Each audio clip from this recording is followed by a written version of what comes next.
E aí, pessoal, o Passe Gol tá começando e hoje nós estamos tranquilos, levinhos e felizes porque o Brasil está nas quartas de final. E nesse clima maravilhoso que a gente vai falar sobre o Sampaio Corrêa na Copa do Nordeste, na Série B e também no Imperatriz, que ainda tá vivo na Série D. Exatamente. Então, Diretora, taca a vinheta!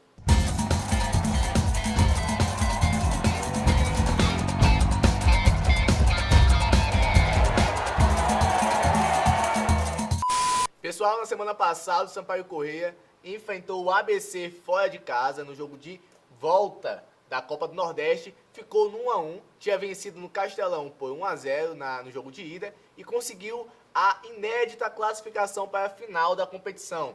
O jogo foi muito truncado, mais de 9 cartões amarelos para cada lado e 2 expulsões.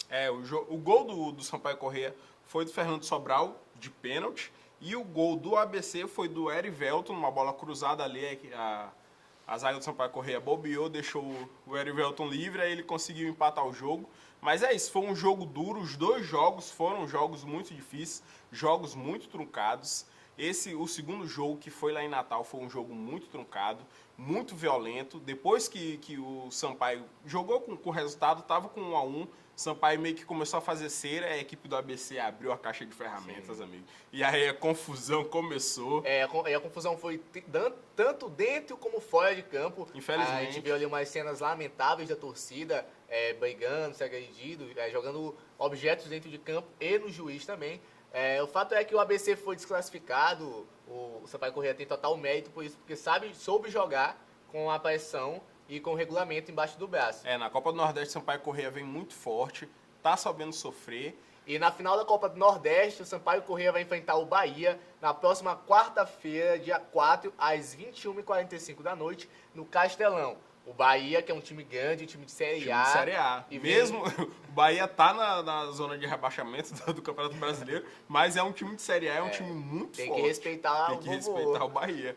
O Vozão é um time muito forte, é um time muito aguerrido e joga um futebol muito duro no meio de campo. E o Sampaio Corrêa tem que ficar muito atento. Tem que fazer o placar aqui dentro de casa no Castelão. O discurso dos jogadores do Bahia é respeito. Eles não acreditam que o Bahia, por ser um time maior e com um elenco eles não querem maior, o favoritismo para eles. Exatamente. Eles não estão com discurso de favoritismo. Estão pensando cada jogo em um jogo e, como eles enfatizaram, o Sampaio Corrêa pode surpreender, como surpreendeu até chegar na final. Sim. Fato é que quarta-feira é jogo de gente grande para decidir o campeão nacional da Copa do Nordeste. E agora vamos falar continuar falando sobre o Sampaio Corrêa, mas agora na Série B, porque o Sampaio Corrêa foi até Londrina, jogou contra o Londrina e também empatou esse jogo.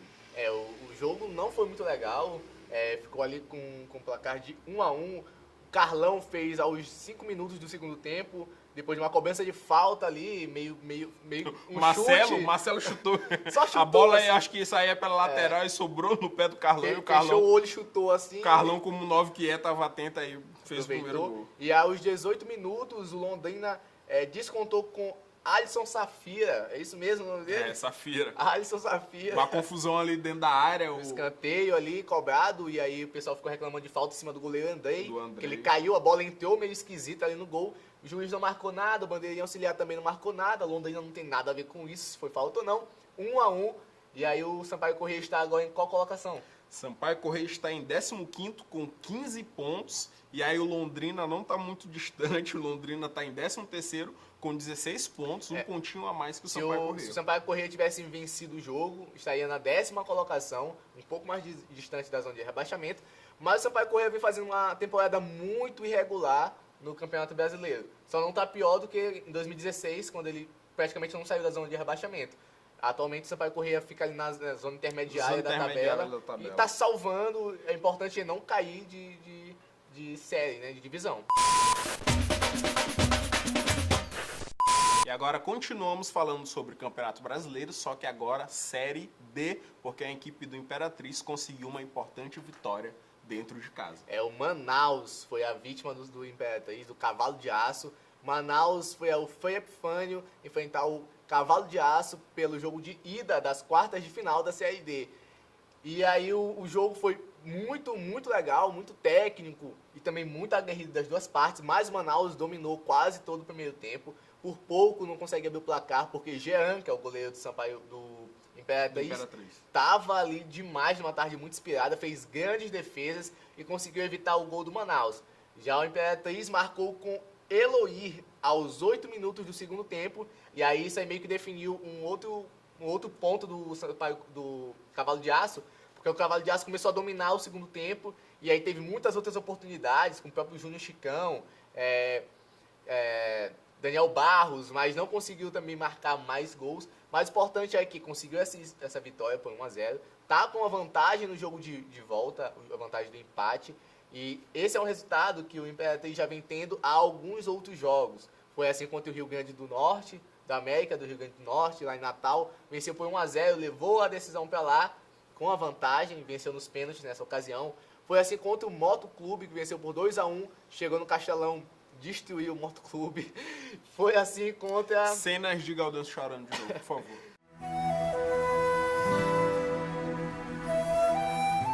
E foi assim contra agora o Manaus. Venceu por 1-0 dentro de casa e está indo fazer o resultado fora de casa.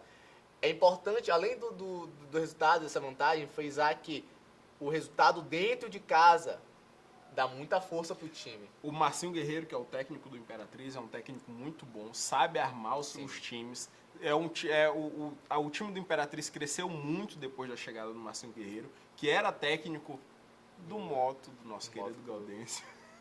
Ele chora até hoje a saída do Marcinho Guerreiro, mas o Marcinho Guerreiro sabe armar os times e ele vai armar, eu tenho certeza que ele vai armar o time muito bem ali postado na defesa para esse segundo jogo, para conseguir a classificação, para ir para a semifinal, uma semifinal inédita para a equipe do Imperatriz. E um acesso inédito conseguiu também. Acesso para o Campeonato Brasileiro Série C. Isso vai dar uma visibilidade muito grande, ainda maior para o futebol local, até porque o Imperatriz nunca conseguiu um acesso, nunca conseguiu nem chegar às oitavas de final, conseguiu e vem passando por cada um de seus adversários com propriedade, né? A gente fica muito feliz que o futebol do interior do Maranhão vem muito forte. A gente parabeniza a equipe do Imperatriz, a equipe do Cordino, que também fez um campeonato maranhense muito legal. Também estava no Campeonato Brasileiro Série D também. Então a gente fica feliz com o futebol do interior do Maranhão, que está ressurgindo aí com equipes muito fortes. E é isso aí, no próximo domingo, o Imperatriz vai a Manaus, no dia 8, às 18 horas, para o jogo decisivo, que vai decidir seu acesso ou não para a Série C. E boa sorte para o Imperatriz e que consiga realmente esse acesso para dar maior base, maior apoio para o futebol local. Pessoal, agora a seleção brasileira. Esse sorriso aqui não é à toa. Esse dengo aqui também não é à toa. Deixaram a gente sonhar, gente. Eles estão deixando a gente sonhar. A seleção brasileira venceu hoje, no dia 2 de julho, o México por 2-0 também. É muita coincidência. É o terceiro placar de 2-0 que o Brasil faz nessa Copa do Mundo 2018. E foi 2-0 com propriedade, não foi só nos acréscimos, como foi contra a Sérvia. Vai ficar aqui no meu colo. Como foi o nome do time? Contra quem, bebê? 2-0 nos acréscimos?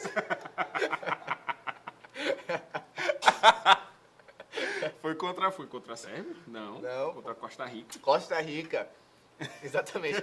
Não foi como na Costa Rica, que foi só nos acréscimos, foi 2-0 construído no segundo tempo, principalmente, mas com um time muito consistente. A zaga não passou susto algum. Thiago Silva, gigante na zaga.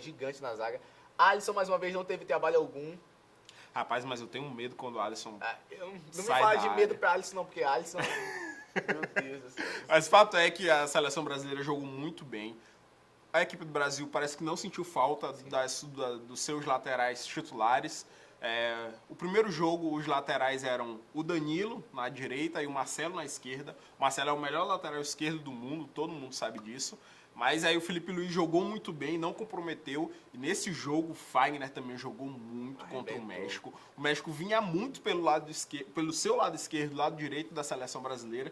E aí o Fagner no segundo tempo se transformou, jogou muito bem. Esse jogo de hoje foi muito interessante porque a gente não viu a seleção pendendo tanto pro lado esquerdo, que é o lado de Neymar, que é normal a gente ver isso. Hoje o jogo foi mais equilibrado, o lado direito com o William trabalhou bastante. Inclusive o William, meu garoto. Equilibrou, a seleção brasileira se equilibrou porque o William jogou demais essa partida. O William tomou conta da bola ali e mostrou hoje por que foi convocado e por que merece aquela vaga de titular da seleção. Jogou muito.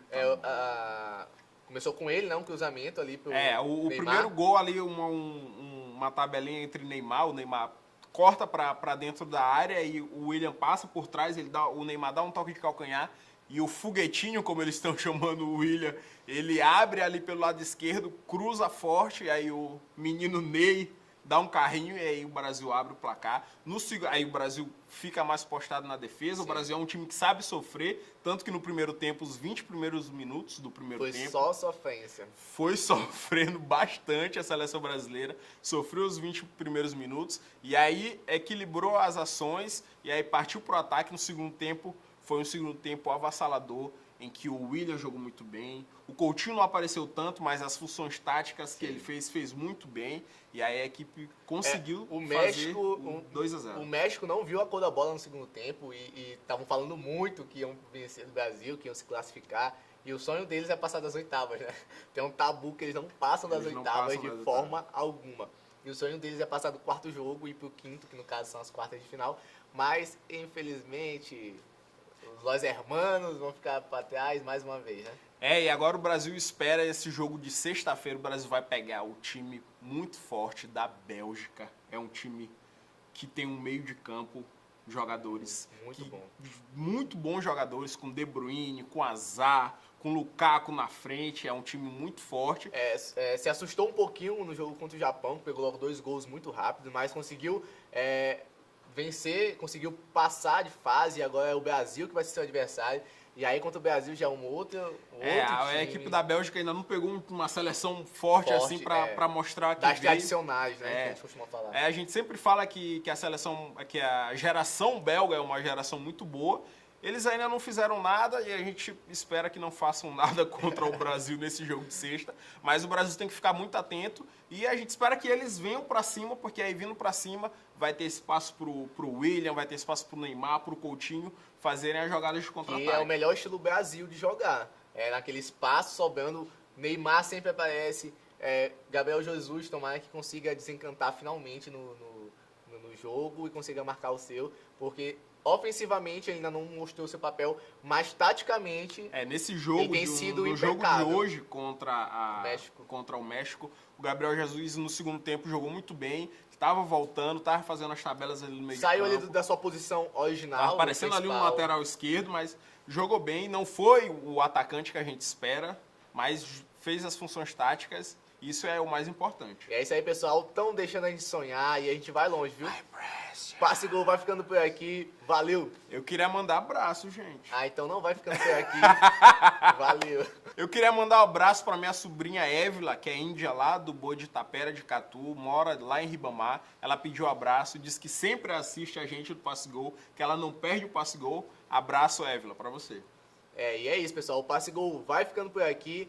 E sexta-feira, todo mundo na torcida, atrás dessa preciosidade aqui pra gente. Valeu! O Hexa vem.